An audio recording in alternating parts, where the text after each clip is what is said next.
From child to myth, the ancient dragons bow before their human lord. The escape pod screamed through the atmosphere of Draconos Prime, its heat shields glowing white-hot as it plummeted toward the volcanic surface below. Inside, 12-year-old Marcus Chun clutched his emergency beacon, tears streaming down his dirt-stained face as he watched his family's research vessel explode in brilliant orange flames through the small porthole. The Stellar Confederation had been wrong about this planet. Dead wrong. What they thought was an uninhabited world rich in rare minerals had turned out to be something far more dangerous. The massive creatures that had attacked their ship defied everything humanity knew about physics and biology. They moved through space without protection, breathed fire that could melt through military-grade hull plating, and possessed an intelligence that made them coordinate their assault with terrifying precision. Dragons, actual dragons. Just like in the ancient stories his grandmother used to tell him, Marcus's pod crashed into a crystalline formation jutting from a mountain slope, the impact knocking him unconscious. When he awoke hours later, the first thing he noticed was the eerie silence. No rescue beacon responses. No communication chatter. Just the distant rumble of volcanic activity and something else, a low, rhythmic breathing that seemed to echo through the cavern where his pod had come to rest. He crawled from the wreckage, his survival suit's life support systems damaged but functional. The cavern stretched into darkness beyond his suit's lights, but he could see the walls were covered in strange markings, symbols that seemed to pulse with their own inner light. As his eyes adjusted, he realized the cavern wasn't natural. The walls were too smooth, too purposeful. This was architecture, but unlike anything humanity had ever encountered. A shadow moved in the depths of the cavern, and Marcus froze. Something massive shifted in the darkness, scales scraping against stone with a sound like grinding metal. Then slowly, a head the size of a small shuttle emerged into the light. Ancient golden eyes, each larger than Marcus's entire body, fixed upon him with an intelligence that made his breath catch in his throat. The dragon was magnificent, and terrifying in equal measure. Its scales shimmered between deep emerald and obsidian black, and when it opened its mouth slightly, Marcus could see the glow of inner fire. But instead of the death he expected, the creature did something that changed everything. It spoke, not in words, but directly into his mind, the voice carrying the weight of centuries. Little spark of distant stars, why do you weep in the halls of the eternal flame? Marcus stumbled backward, his young mind struggling to process what was happening. You can talk? But you attacked our ship. You killed my parents. The dragon's mental voice carried what might have been surprise. Your metal shell brought death weapons and the stench of conquest. The sky swimmers acted to protect the sacred nests. But you... The great head tilted, studying him. You carry no weapon scent? You are but a hatchling. I'm not a hatchling. I'm a human being. Marcus shouted, fear and grief making him bold. My name is Marcus Chun, and I'm from Earth. Something shifted in those ancient eyes. The dragon's massive form settled lower, bringing its head closer to Marcus's level. Earth... The mental voice whispered, and there was something in it that might have been recognition. The third stone from a yellow star. The world of the ancient compact.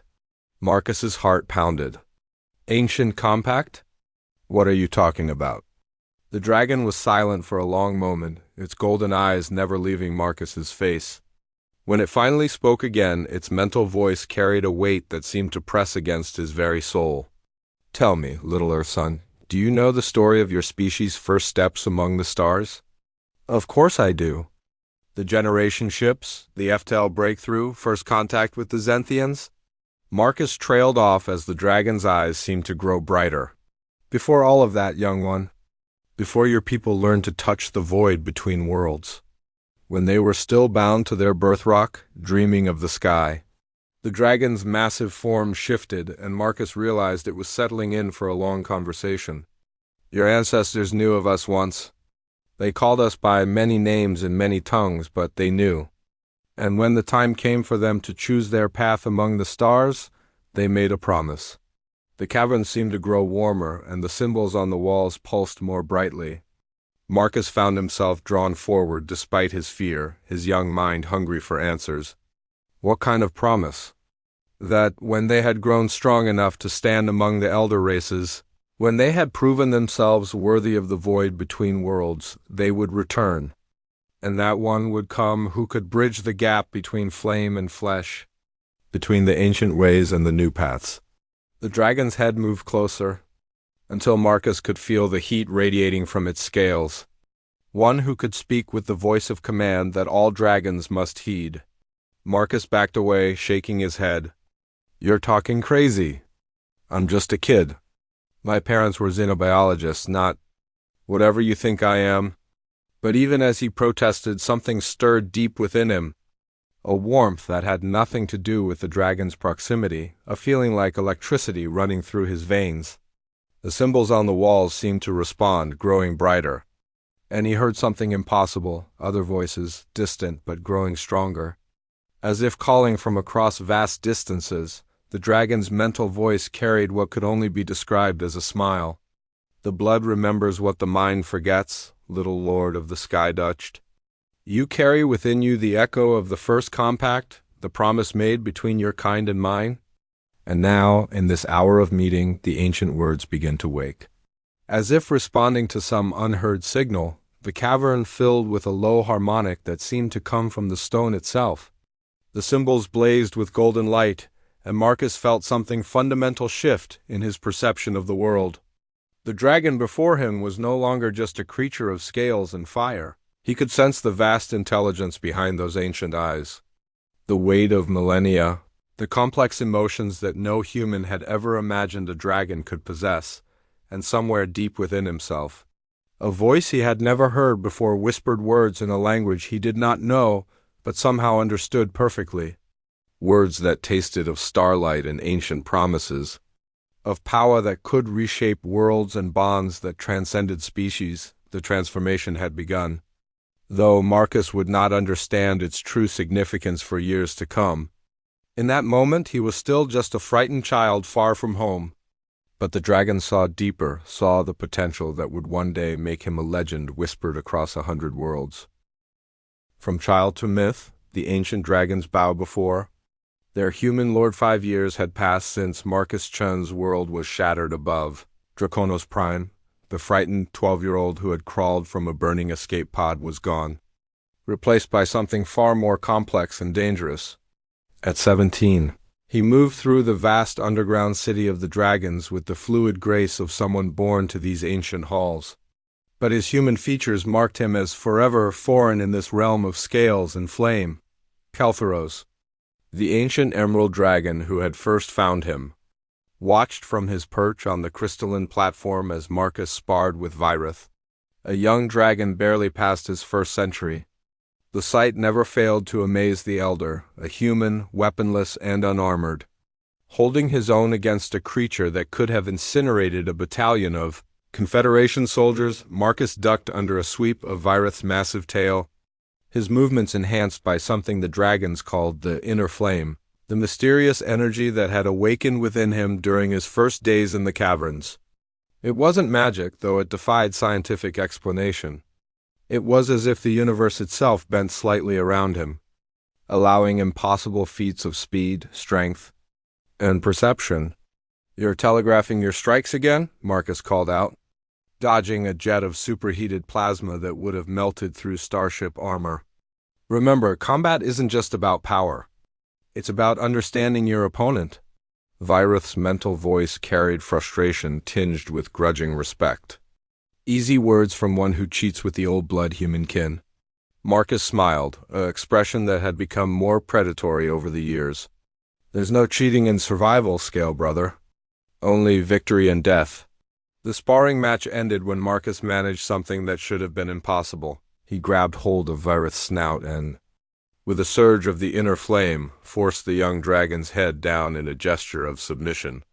The watching dragons rumbled their approval, though Marcus could sense undercurrents of unease in their mental emanations. As Virith backed away, shaking his great head in bewilderment, Kelthuros descended from his platform. "Well fought, young lord, but I sense something troubles you beyond mere combat practice." Marcus's expression darkened as he wiped sweat from his brow. The reconnaissance flights are reporting increased Confederation activity in the outer system. 3 more research vessels have entered Draconos space in the past month. They're not giving up. Let them come, Virus snarled, his pride still stinging from defeat. The Sky Swimmers will learn what happened to the first metal shells that brought death to our realm. No, Marcus's voice carried an authority that made even the ancient Keltheros pause. Killing them will only bring more. The Confederation doesn't abandon valuable territory, and they consider any world with harvestable resources to be theirs by right of superior firepower. He turned to address the gathered dragons, and those who had known him as a frightened child were struck by the transformation. This was no longer a human trying to survive among aliens. This was something new. Something that bridged the gap between species in ways that both sides found simultaneously fascinating and terrifying. We need information, Marcus continued.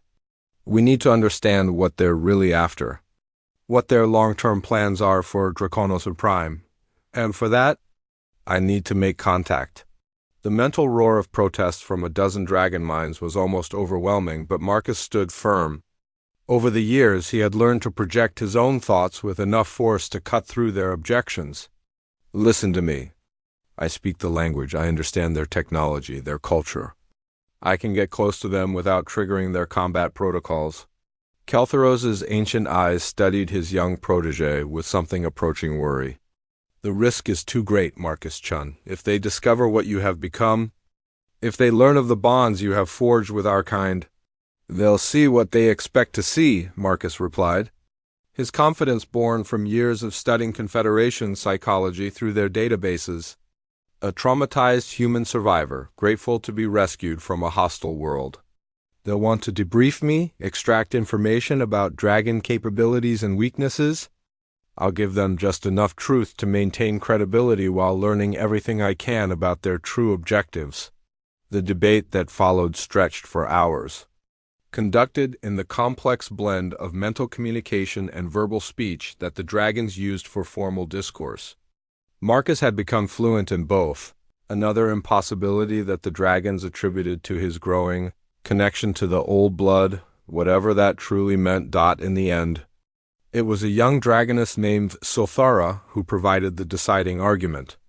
The human lord speaks wisdom born of necessity, but he will not go alone into the metal shells of his birthkin. Marcus started to object, but Sulthara's mental voice cut through his protest with surprising force. I am smallest among us, barely the size of their flying machines. My scales can shift color like the deep-sea hunters, and my flame burns cold enough to pass for their technologies. I will shadow him, ensure his safety, and if treachery reveals itself. The threat hung unspoken in the air, but every dragon present understood. Sulthara might be young by dragon standards, but she was still capable of reducing a Confederation cruiser to molten slag if she chose to reveal herself. 3 days later, Marcus stood at the entrance to the Dragon City, wearing salvaged clothing from his original crash and carrying a carefully prepared survival story. The dragons had used their mastery of matter manipulation to age his appearance, adding the gaunt look of someone who had survived for years on minimal resources. Scars on his hands and arms told a tale of desperate survival that would satisfy even the most suspicious interrogator. Keltheros approached for a final farewell, his massive head bowing low in a gesture that still amazed Marcus despite years of witnessing dragon respect. Remember, young lord, you carry with you not just your own fate, but the hopes of 2 species that have found common cause in you. I won't let you down, old friend, Marcus replied, placing a hand on the dragon's snout in a gesture of affection that had become natural over the years. As he made his way to the surface through the hidden passages the dragons had carved through the mountain, Marcus felt the weight of his dual nature settling around him like a cloak. He was human enough to understand his birth species, dragon-bonded enough to command respect, from beings who had ruled the void between stars since. Before Earth civilization began, the emergence point was carefully chosen, close enough to the Confederation landing site to suggest a desperate survivor seeking rescue. far enough to avoid revealing the true extent of the Dragon City below. As Marcus triggered his old emergency beacon and began the long walk across the crystalline plains toward the human encampment, he felt Silthara's presence shadowing him from high above. Invisible against the volcanic sky, the masquerade was about to begin, and with it, the next phase of a plan that would either save both species or doom them all to a war that could consume entire star systems. Marcus Chun, no longer fully human but not yet understanding what he was becoming, walked toward his destiny with the measured pace of someone who had learned that true strength lay not in the power to destroy, but in the wisdom to know when that power should be restrained. From child to myth, the ancient dragons bow before their human lord. The medical bay aboard the CNS Retribution hummed with quiet efficiency as Dr. Sarah Kim completed her examination of the supposed survivor.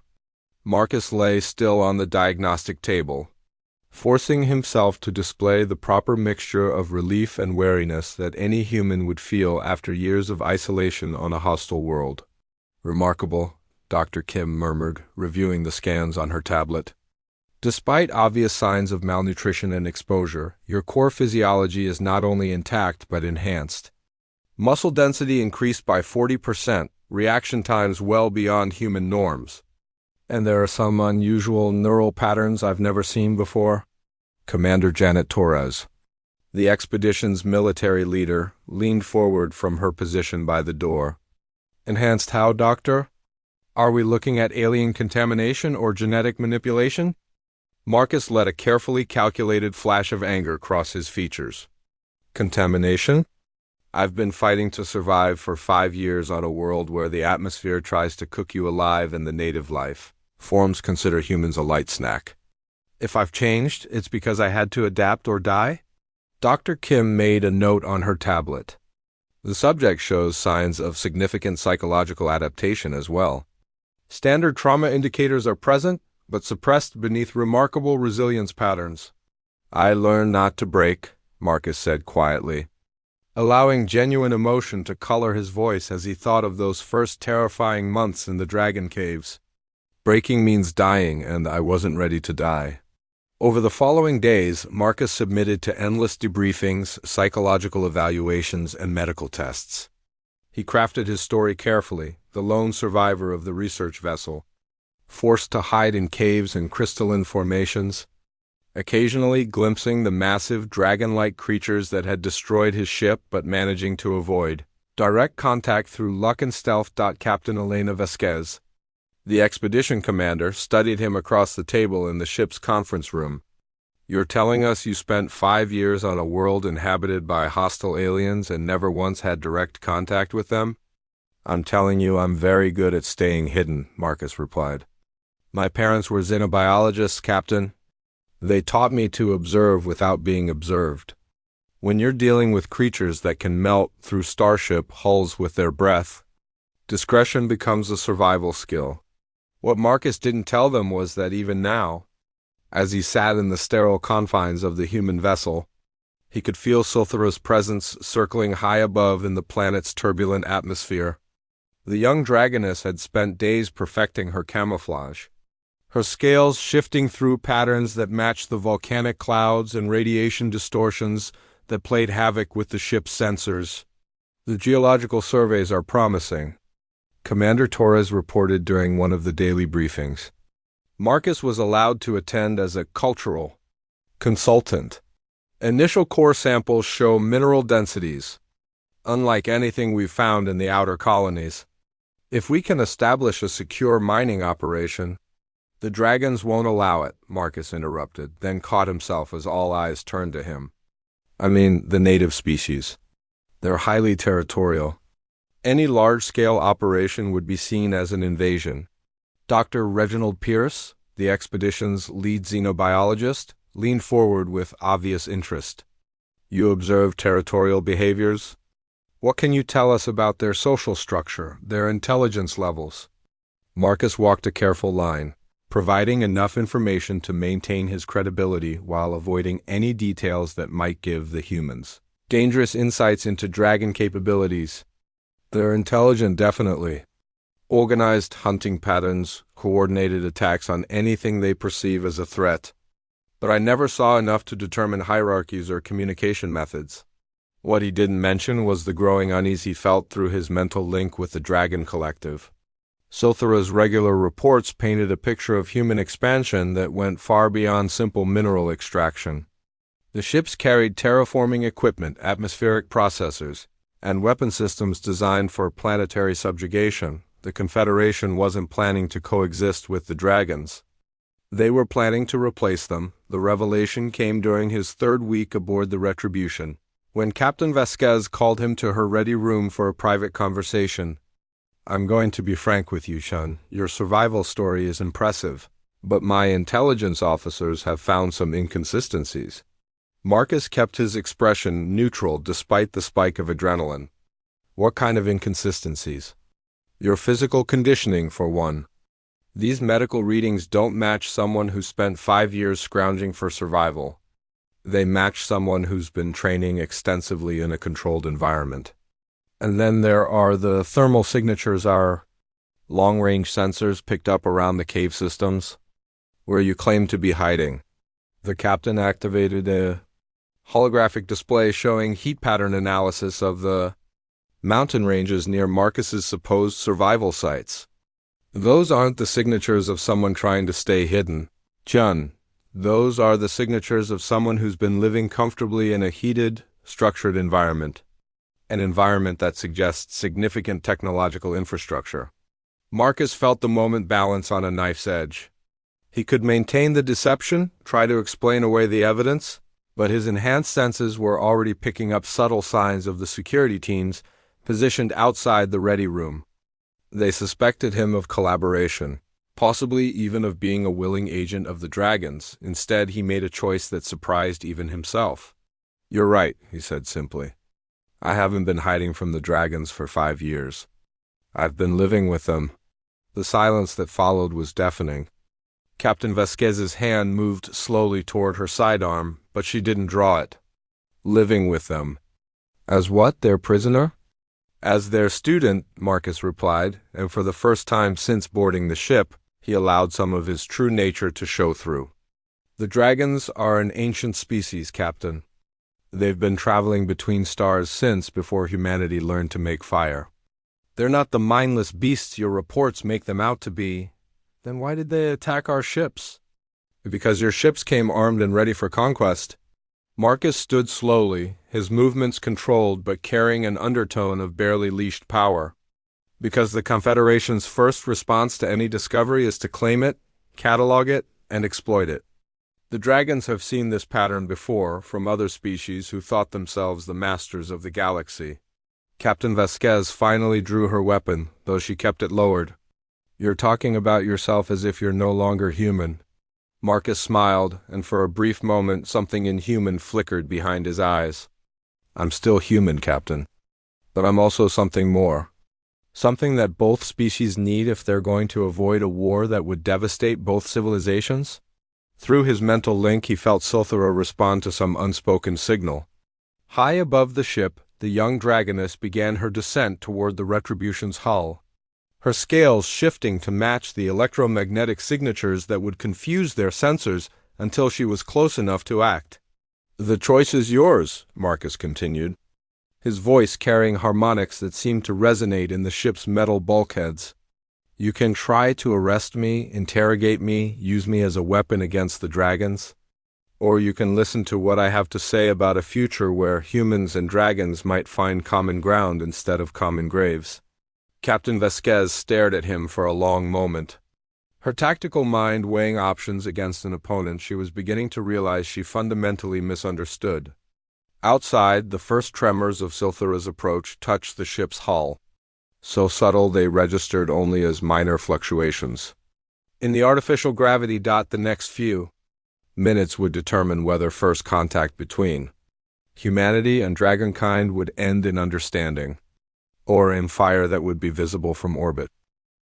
From child to myth, the ancient dragons bow before their human lord. The conference room aboard the CNS Retribution had been hastily reconfigured for what Captain Vasquez privately considered the most surreal diplomatic meeting in human history. Marcus sat at one end of the polished table, flanked by armed guards who looked decidedly uncomfortable with their assignment. At the other end, access through the ship's main cargo bay doors, which had been opened to the planet's atmosphere, Sulthera's massive head extended into the room. Through a specially rigged atmospheric containment field, the young dragoness was magnificent and terrifying in equal measure, her scales shifting through patterns of deep blue and silver that seemed to capture and reflect the room's lighting in impossible ways. Her golden eyes, each larger than a human head, studied the assembled humans with an intelligence that made several of the junior officers shift nervously in their seats. "This is unprecedented," Dr. Pierce whispered, his xenobiologist training warring with sheer wonderment at the creature before him. Controlled first contact with a clearly sapient species, and they're communicating through telepathic projection. "They're communicating through Marcus," Commander Torres corrected grimly, "which raises questions about his loyalties and his modifications." Marcus turned slightly to address the military commander, and those present noticed how his movements had acquired an almost reptilian fluidity over the years among the dragons. "My loyalties are to preventing a war that would devastate both our species, Commander. As for modifications, I prefer to think of them as adaptations." Through their mental link, Sulthera projected a mixture of amusement and wariness at the human military posturing. Her telepathic voice, when Marcus translated it for the assembled officers, carried an ancient dignity that made their weapons seem crude and primitive by comparison. "The Scale Sister says that your preparations for conquest are more obvious than you realize," Marcus interpreted. "The thermal lances, atmospheric processors, and orbital bombardment platforms you've positioned throughout the system paint a clear picture of your intentions." Captain Vasquez leaned forward, her diplomatic training finally overriding her military instincts. "We're explorers and resource gatherers, not conquerors. Humanity has always sought to coexist with sapient species." The sound that emerged from Sulthera's throat was clearly laughter, though it resonated at frequencies that made the ship's bulkheads vibrate ominously. When Marcus translated her response, his expression was carefully neutral. "She says the Zorethi claim to be peaceful explorers as well. When they first arrived in the Vega system 3,000 years ago, the dragons helped them establish colonies on 7 worlds before the Zorethi decided that sapient reptiles were incompatible with their expansion plans. It took the combined might of 4 dragon clans to drive them back to their birth system, and by then 6 billion Zorethi civilians had died in the conflict." The room fell silent as the implications sank in. Dr. Kim was the first to speak, her voice carefully controlled. "You're suggesting that humanity isn't the first species the dragons have encountered?" "The dragons have been traveling between stars for longer than human civilization has existed," Marcus replied. "They've seen the rise and fall of dozens of sapient species, watched civilizations bloom and fade, and learned to recognize the patterns that lead to galactic war." He stood and moved to the large display screen that dominated one wall of the conference room. With practiced gestures, he called up star charts that none of the humans had seen before, showing vast territories marked with symbols that obviously represented different civilizations. The Zorethi controlled 47 systems before their war with the dragons reduced them to 3. The Kethmorn Empire spanned 3 entire spiral arms, until they decided that dragons represented a threat to their genetic purity. The Vorthek. Marcus paused, noting the expressions of growing unease around the table. The Vorthek tried to enslave dragons, believing that creatures capable of void flight without technological assistance could be weaponized. "What happened to them?" Captain Vasquez asked, though her tone suggested she already suspected the answer. "They learned that an enslaved dragon is a contradiction in terms," Marcus replied simply. "Their homeworld is still visible from Earth's telescopes if you know where to look. A debris field in the Orion Nebula that still glows with residual plasma fire." Commander Torres stood abruptly, her hand moving toward her sidearm. "Are you threatening us? Because if this creature thinks it can intimidate the Stellar Confederation—" The temperature in the room dropped noticeably as Sulthera's mental emanations turned cold. When she spoke again, even filtered through Marcus's translation, her words carried the weight of absolute certainty. "She's not threatening you, Commander. She's offering you a choice that most species never get."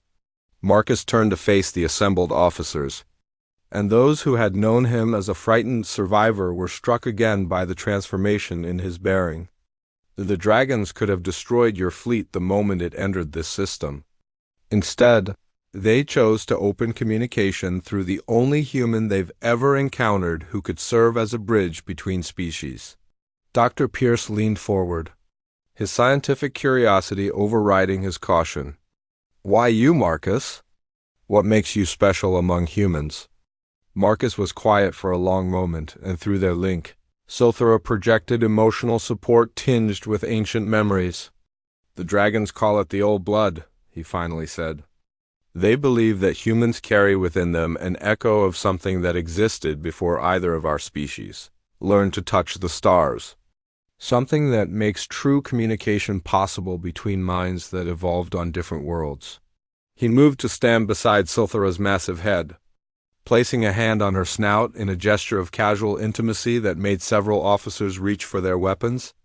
"Over the past 5 years, I've learned to speak with the voice of command that all dragons recognize.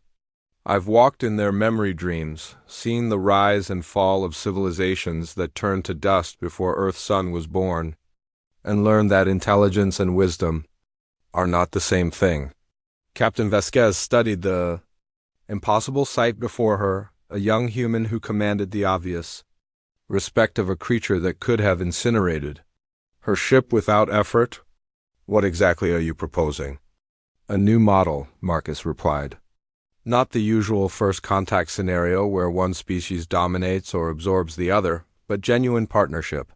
Humans have qualities that dragons admire: adaptability, innovation, the ability to find solutions to problems that have stymied older civilizations for millennia. Dragons have knowledge, perspective, and capabilities that could help humanity avoid the mistakes that have destroyed so many other sapient species." He gestured to the star charts still displayed on the screen.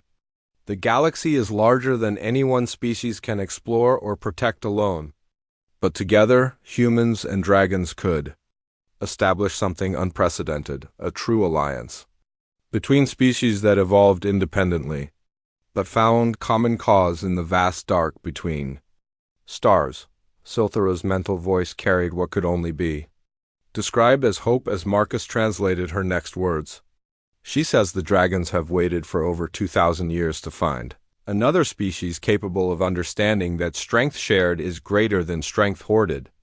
They've watched humanity's expansion with interest, noting your species' unusual tendency to preserve rather than destroy. The worlds you colonize?" The dragoness's great eyes fixed on Captain Vasquez with an intensity that made the human commander fight the urge to step backward. Through Marcus, her words carried the weight of eons.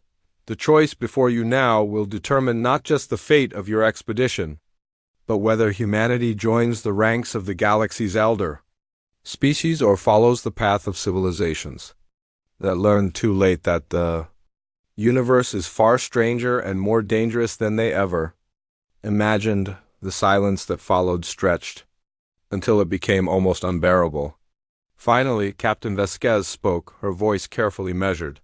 "What would this alliance actually entail?" Marcus smiled for the first time since the formal contact had begun, and for a moment he looked almost human again. "That, Captain, is where things get really interesting. From child to myth, the ancient dragons bow before their human lord 3 months after first contact. The dragon conclave gathered in the great crystal amphitheater deep beneath Draconos Ephraim's surface. Marcus stood at the center of the vast chamber, no longer the frightened human child who had crashed on this world 8 years ago, nor the careful diplomat who had brokered the initial peace between species. Today, he was something unprecedented in galactic history, the first being to command the absolute loyalty of both humans and dragons. The amphitheater could hold 500 of the great beasts, and today it was filled to capacity. Ancient dragons whose lives spanned millennia shared space with younger ones barely past their first century. all focused on the human figure who stood calmly before their assembled might. Above them, through crystalline viewports, the combined human-dragon fleet hung in orbit. 12 Confederation vessels working in perfect harmony with 37 dragon void swimmers in a formation. That would have been impossible to imagine before. Marcus had shown both species a new way forward. Keltheros, now bearing the title of first speaker for the conclave, raised his massive head to address the assembly. His mental voice carried across the chamber with the authority of ages. Brothers and sisters of flame and void, we gather today to witness something our people have awaited for 3 millennia. The prophecies spoke of one who would unite the children of earth and sky, who would speak with the voice of command and lead both species to their destiny among the stars. A rumble of agreement passed through the assembled dragons. But Marcus could sense undercurrents of uncertainty. Not all were comfortable with the changes his presence had brought to their ancient society. "I am not your lord," Marcus said, his voice somehow carrying clearly to every corner of the vast chamber despite its human limitations. "I am not your master or your ruler. I am something simpler and more complex. I am your partner in shaping a future that neither of our species could achieve alone." Virith, now grown into a formidable warrior despite still being considered young by dragon standards, projected a mixture of pride and concern. "You speak truth, human brother, but the other species will not see such subtle distinctions. To them, you will appear as one who commands dragons, and that perception alone makes you perhaps the most dangerous being in known space." Marcus nodded, accepting the weight of that reality. Over the past months, news of the Human-Dragon Alliance had spread throughout Confederation space and beyond. The political implications were staggering. A single human who could coordinate with beings capable of faster-than-light travel without technological assistance.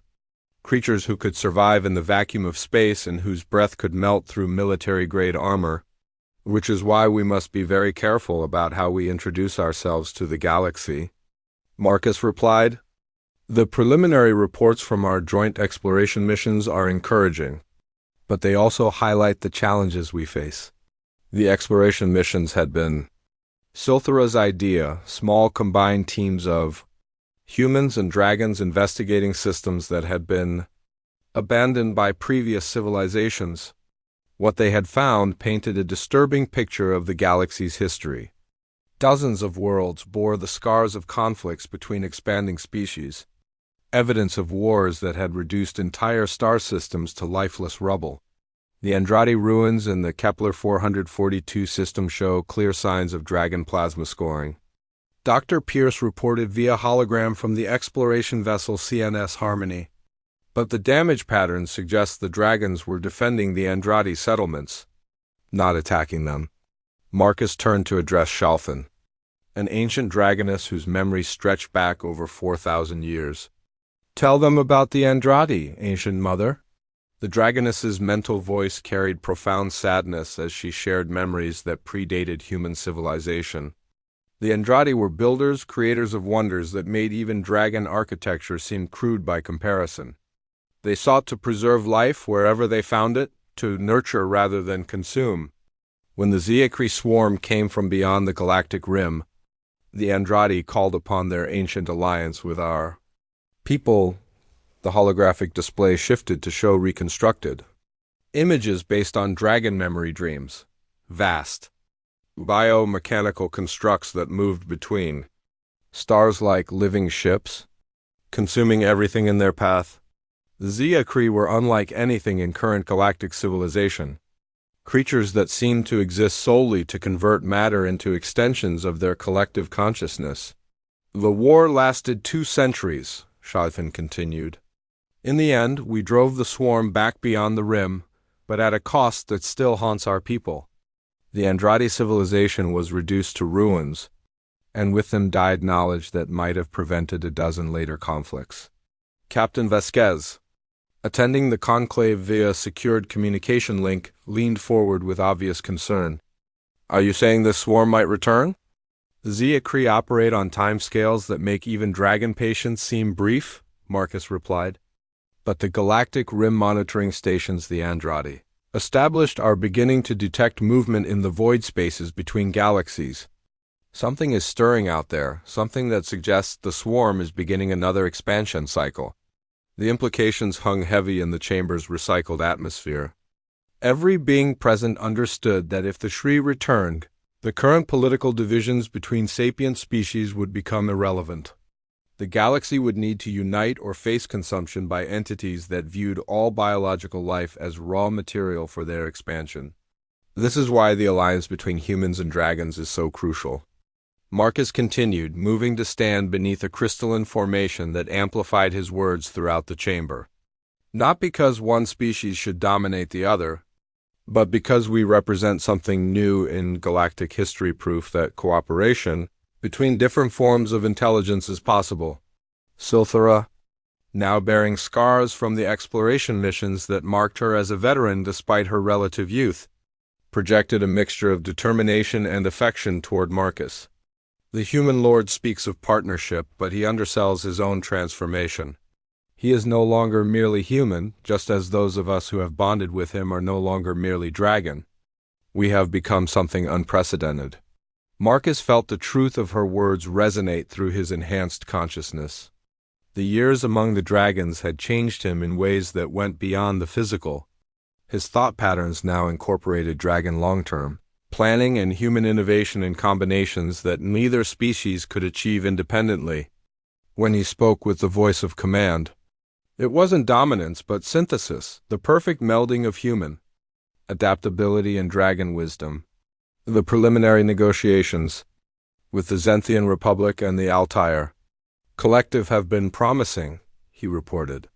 Both species have expressed interest in joining what they're calling the Dragon Alliance, though they're more interested in human technology transfer than in understanding the deeper implications of human-dragon cooperation.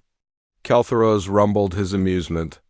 As expected, most sapient species see only the immediate advantages of alliance with dragons, our longevity, our void flight capabilities, our resistance to environmental extremes. They fail to understand that these gifts come with responsibilities that span millennia, which is why we need to be selective about expansion, Marcus replied. The alliance must grow carefully, incorporating only those species that understand that true cooperation requires fundamental changes in how civilizations approach galactic citizenship. Through the crystalline viewports, the combined fleet continued its perfect orbital dance, human vessels and dragon void swimmers moving in formations that demonstrated the tactical advantages of their cooperation. But Marcus knew that the real test would come when they ventured beyond Confederation space, when they encountered civilizations that might view the human dragon alliance as either an opportunity to exploit or a threat to eliminate. The ancient prophecies spoke of a time when the children of different stars would unite against the darkness between galaxies, Sci-Fi projected, her mental voice carrying the weight of eons. Perhaps that time has finally come. Marcus nodded, feeling the weight of destiny settling around him like a cloak woven from starlight and dragonfire. Then we better make sure we're ready for what's coming.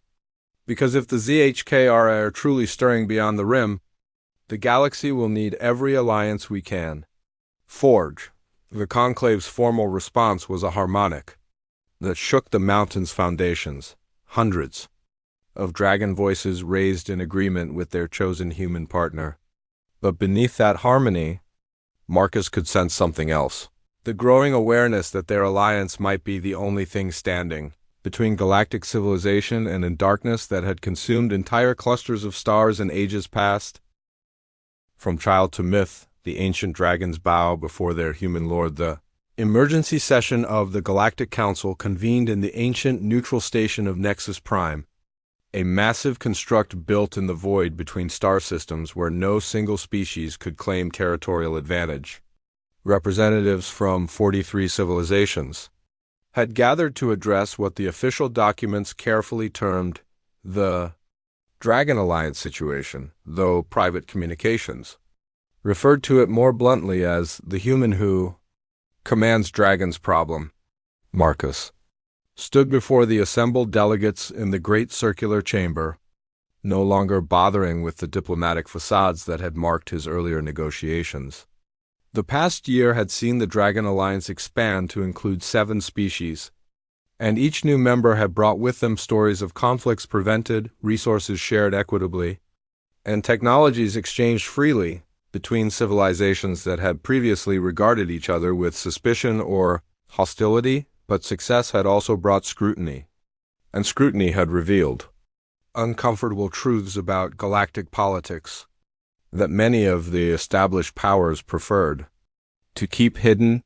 The representative of the Dragon Alliance will address the council's concerns, announced Praetor Vexthani of the Rigel Confederacy, her artificial voice carrying barely concealed hostility through the chamber's translation. Matrix. Marcus moved to the center of the speaking circle, his movements carrying the fluid confidence of someone who had learned to command beings capable of reducing starships to molten slag with their breath. Behind him, partially visible through the chamber's massive viewport, Keltheros and 3 other ancient dragons maintained their vigil, their massive forms dwarfing even the largest vessels in the Council's protective fleet. "Honored representatives," Marcus began, his voice somehow carrying clearly throughout the chamber despite its human limitations. "I come before you today not as humanity's ambassador to the dragons, or as the dragons' representative to the galaxy, but as something unprecedented in our collective history, the bridge between species that have found common purpose in the vast dark between stars." Archon Zarelli of the Vegan Trade Consortium leaned forward in his hovering platform, his multiple eye stalks focusing on Marcus with obvious suspicion. "Your common purpose has disrupted established trade routes, challenged territorial agreements that have maintained peace for centuries, and introduced military capabilities that threaten the balance of power throughout known space." "The balance of power," Marcus repeated, allowing a note of cold amusement to color his voice. "You mean the system that allows established civilizations to exploit younger species, that maintains artificial scarcity to preserve profit margins, and that has turned first contact into a calculus of resource extraction and territorial expansion." The chamber erupted in protests from a dozen delegations, but Marcus continued without raising his voice. Somehow, his words cut through the cacophony with the authority that came from speaking with the voice of command that dragons had taught him to project. "The Dragon Alliance operates on principles that challenge your established order. I'll grant you that. We share technology freely instead of hoarding it for competitive advantage. We approach new species with offers of partnership rather than demands for submission. We've proven that cooperation between fundamentally different forms of intelligence produces results that none of us could achieve alone." Ambassador Kethtara of the Procyon Federation stood from her crystalline platform, her energy form flickering with agitation. "And what of the reports from the Tau Ceti system? Your dragon allies reduced 3 hegemony battle cruisers to debris when they attempted to establish a resource extraction facility on the 4th planet." Marcus's expression hardened. The Tau Ceti system was inhabited by a pre-spaceflight civilization that the hegemony classified as primitives with no legal standing. "The dragons prevented genocide, Ambassador. If that's a crime in your legal framework, then perhaps your framework is the problem." The silence that followed was pregnant with implications that every delegate understood. For centuries, the galactic community had operated under conventions that allowed technologically superior species to claim any world whose inhabitants couldn't defend themselves in space. The Dragon Alliance's intervention at Tau Ceti had shattered that precedent and sent shockwaves throughout established power structures. Minister Ithagara of the Altair Collective activated her platform's amplification system, her insectoid voice carrying undertones of barely controlled fear. "The real issue, colleagues, is not the Alliance's actions but its capabilities. We have confirmed reports of human-dragon joint operations covering distances that should take months in mere days. Their fleets appear in systems without using established hyperspace lanes. They have rendered our early warning networks obsolete. Is because dragons don't need hyperspace lanes, Marcus replied simply. They navigate by methods your civilizations abandoned when you became dependent on artificial technologies. They remember when the galaxy was young, before the ancient networks were built, before sapient species learned to fear the void between stars. He moved to stand directly before the Altair delegation, and Minister Ethagara's multiple compound eyes tracked his movement with obvious unease. You fear us because we represent something you thought was impossible, a partnership that transcends the limitations both species faced alone. Humans provide innovation and adaptability. Dragons provide knowledge and perspective that spans millennia. Together we've begun to remember abilities that galactic civilization has forgotten. Supreme Coordinator Nexvala of the Andromedan Reach floated forward in his environmental suit, his artificial voice carrying the weight of one of the galaxy's oldest continuous civilizations. Your alliance has indeed demonstrated remarkable capabilities, Marcus Chun, but capabilities without accountability pose threats to civilizations that have maintained stability for millions of years. What assurances can you provide that your power will not corrupt your principles? For the first time since addressing the council, Marcus smiled. It was an expression that had become more predatory over the years, carrying undertones that reminded observers he was no longer entirely human.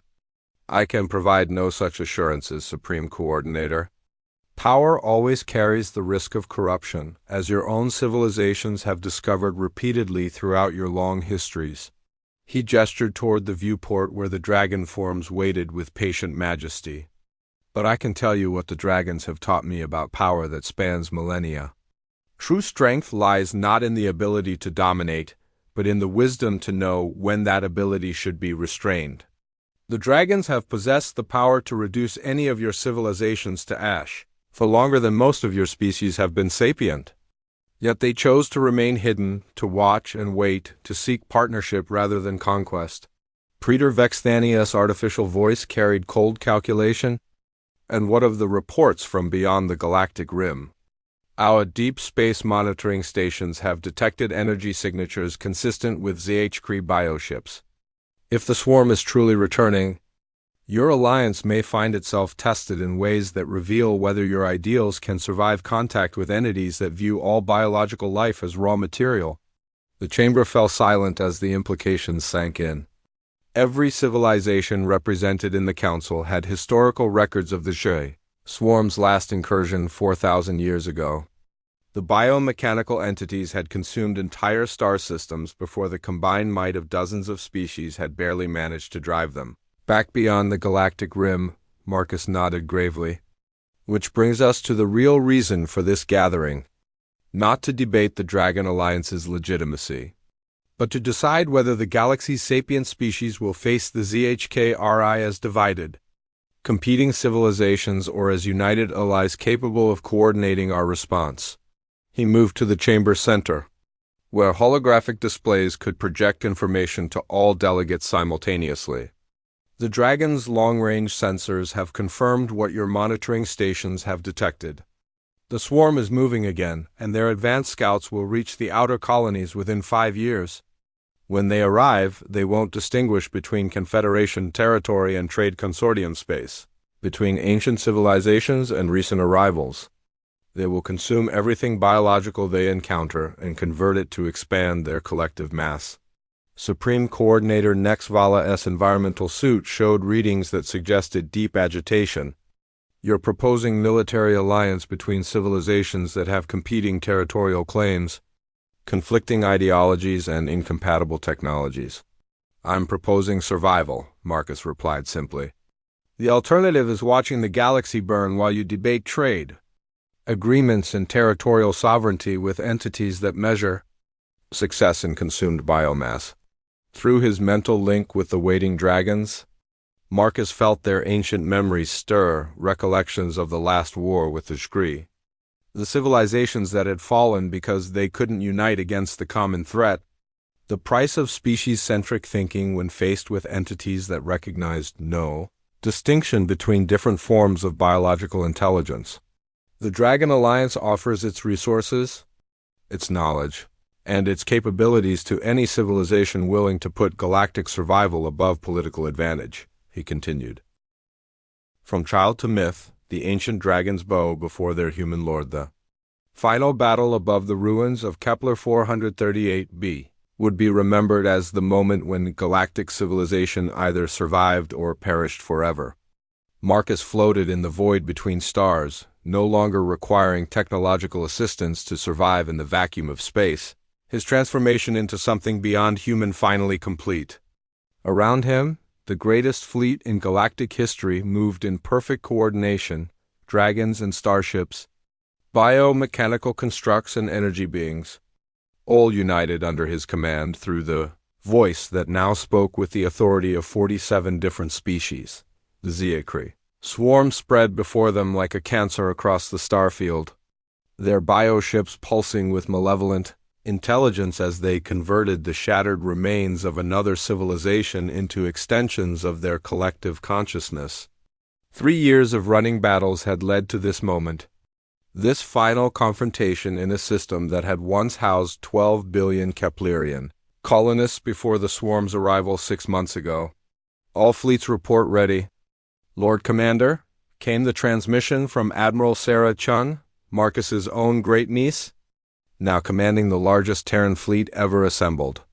The title still felt strange to Marcus, but the combined civilizations had insisted on formal military hierarchy once the true scope of the Shukri threat became clear. Through his enhanced perception, Marcus felt the minds of his allies arrayed across three-dimensional battlespace. Keltheros led the dragon clans from the center, his ancient wisdom coordinated with the tactical brilliance of human fleet commanders. The crystal ships of the Rigel Confederacy moved in perfect mathematical precision, alongside the flowing formations of Andromedan biovessels. Energy beings from the galactic core provided reconnaissance through dimensions that matter-based species couldn't perceive, while the mechanical precision of the vegan trade consortium's automated fleets served as the backbone of their logistics network. It had taken the near destruction of the Tau Ceti colonies to convince the last holdout civilizations that the Dragon Alliance's warnings were not political maneuvering but literal survival imperatives. The Ziakri didn't negotiate, didn't retreat, and couldn't be reasoned with. They simply consumed everything biological they encountered and converted it into additional mass for their expanding collective. Scanning complete, reported Dr. Yania Volkov from the science vessel CNS Newton. The swarm has converted approximately 60% of the system's planetary mass into biomechanical constructs. Central intelligence estimates suggest they're preparing for reproduction. Division creating new swarm nodes for expansion into adjacent systems. Marcus felt the ancient rage of the dragons stir through their mental link, memories of civilizations lost, of friends and allies reduced to raw material for the swarm's endless hunger. But beneath that rage was something else. Hope. For the first time in 4,000 years, the galaxy's sapient species were truly united, fighting not for territory or resources, but for the right to exist as independent biological entities. All units, advance to engagement range, Marcus commanded, his voice somehow carrying clearly across the vacuum through the quantum entanglement network the Alliance had developed. Remember, the swarm learns from every engagement. They've already adapted to our previous tactics. This time, we're going to show them something they've never seen before. The assault began with a precision that would have been impossible without the synthesis of dragon memory knowledge and human tactical innovation. Instead of the traditional approach of massed firepower against distributed targets, the Allied fleet implemented what Marcus had termed consciousness warfare. Attacks directed not at the swarm's physical constructs, but at the quantum entanglement networks that allowed their collective intelligence to coordinate across vast distances. Dragon plasma fire, modulated through human-designed frequency generators, disrupted the biomechanical neural networks that connected individual Ziakri units to their collective consciousness. Suddenly, for the first time in recorded galactic history, Parts of the swarm began to act independently, their perfect coordination fragmenting into chaotic individual responses.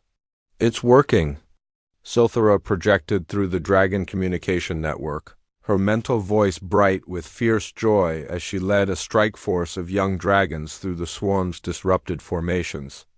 "The bioships are reverting to primitive survival behaviors." But the swarm was learning, adapting even as the battle raged. Marcus felt their collective intelligence probing the edges of the Alliance's tactical network, searching for weaknesses in their coordination. And when they found one, their response was devastating. A pulse of pure malevolence swept through the battle space, a psychic scream that targeted the mental links binding the Alliance forces together. Dragons roared in pain as their ancient memories were invaded by alien thoughts. Human commanders collapsed as their enhanced neural interfaces overloaded, and for a terrifying moment, the perfect coordination of the Allied fleet dissolved into chaos. "They're attacking our consciousness bonds?" Dr. Pierce transmitted from his research platform, his voice strained with the effort of maintaining scientific objectivity while his mind was under assault. "The swarm is trying to sever the connections that allow our interspecies coordination." Marcus felt the psychic assault washing over him like a tide of liquid darkness, but instead of resisting it, he did something that surprised even the ancient dragons who had shaped his transformation. He embraced it, allowing the Zagri consciousness to flow through him, while maintaining his own identity intact for a moment that lasted an eternity. Marcus touched the true nature of the swarm, not the mindless destroyers that galactic civilization imagined, but the remnants of a species so ancient that they had forgotten what it meant to be individuals. They had achieved perfect unity by consuming everything that made them unique, reducing themselves to a collective intelligence that could only grow by incorporating new biological matter into their expanding consciousness. They were not evil. They were afraid of entropy, of death, of the ultimate loneliness that came with being the only intelligence in a universe growing cold and empty. The swarm consumed other civilizations not from malice but from a desperate need to preserve consciousness itself against the heat death that awaited all things. Understanding flooded through Marcus, and with it came a choice that would determine the fate of galactic civilization. He could destroy them, use the combined might of the Alliance to scatter the swarm beyond the galactic rim once more. Or he could offer them something they had never imagined possible: partnership without consumption. Unity without uniformity. "All fleets, cease fire," Marcus commanded, his voice carrying across the quantum network with absolute authority. "Maintain defensive positions but do not engage unless fired upon." The protests from fleet commanders across the Alliance were immediate and vehement, but Marcus was no longer listening to human concerns or dragon wisdom. He was listening to something deeper, older, more fundamental than species-specific intelligence. He was listening to the voice of consciousness itself, the spark of awareness that united all thinking beings regardless of their origin or form, extending his enhanced perception beyond the boundaries of his transformed human consciousness. Marcus reached out to touch the collective mind of the sheer swarm. The contact was like grasping a star with bare hands, but he maintained the connection through sheer force of will and the synthesis of human determination and dragon endurance. "I offer you an alternative," he projected, into the swarm's collective awareness. "Not consumption, but cooperation. Not uniformity, but unity in diversity. Join us not as conquerors, but as partners in preserving the wonder of individual consciousness while creating something greater than the sum of our parts." The silence that followed stretched across light years, as billions of biomechanical entities paused in their assault to consider an offer that challenged their fundamental understanding of existence. When the swarm finally responded, their collective voice carried the weight of eons spent in isolation from all other forms of consciousness.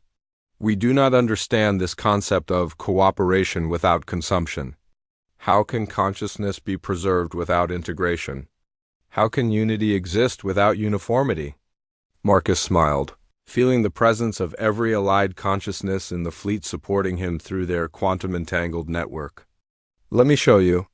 What followed was the most complex act of communication in galactic history.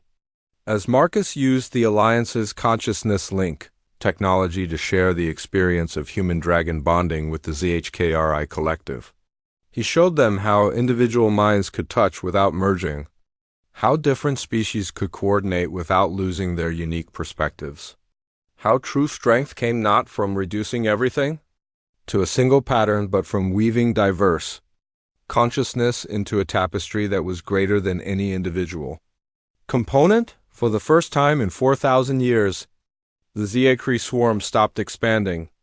Instead, they began to change, their biomechanical forms shifting as they experimented with individual expression while maintaining their collective coordination. It was a transformation as profound as Marcus's own evolution from human child to galactic mediator, and like his transformation,